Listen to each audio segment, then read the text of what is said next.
ওরে বাবা, এ তো চুলের গ্রিল, এটা কি খাওয়া যায়? অদ্ভুত এই খাবার দেখে এমনই মন্তব্য করছে মানুষজন। প্রথম দেখে হয়তো আপনি ভাববেন প্লেটের উপর চুল গ্রিল হচ্ছে। এই নতুন খাবার চুলের গ্রিল এখন চায়নার চেংদু রাজ্যের ফুড লাভারদের মধ্যে বেশ ভাইরাল হয়ে গেছে। দেখতে চুলের মতো আর নামটাও বেশ মজার, তাই সবাই একবার চেখে দেখতেই ভিড় জমাচ্ছে। মজার ব্যাপার হচ্ছে, দেখতে হুবহু চুলের মতো হলেও এগুলো চুল নয়। এটা এক বিশেষ ধরনের খাবার যাকে বলা হয় গ্রিলড ব্ল্যাক সিমস।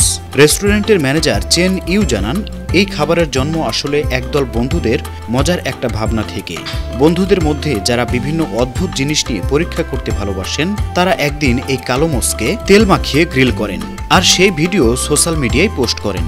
তারপর যা হয়, একের পর এক মানুষ এসে খাবারটি দেখছে, ছবি তুলছে আর হাসতে হাসতে চেখে দেখছে। এই অদ্ভুত খাবার তৈরির ধাপগুলো বেশ মজার। প্রথমে ব্ল্যাক মোস নিয়ে তাতে তেল লাগানো হয়, তারপর সি পেপার নুডলস ছিটিয়ে সয়া সস দিয়ে ব্রাশের মাধ্যমে কিছু মশলা লাগানো হয়। এরপর ঝাঁজ দিয়ে গ্রিল করা হয় আর উপর দিয়ে ছিটিয়ে দেওয়া হয় পেঁয়াজ পাতা আর ফোল্ডেড ইয়ার রুটস। চেন বলছেন, স্বাদটা খুব আলাদা, তবে দেখতে অদ্ভুত বলেই সবাই ট্রাই করতে চায়।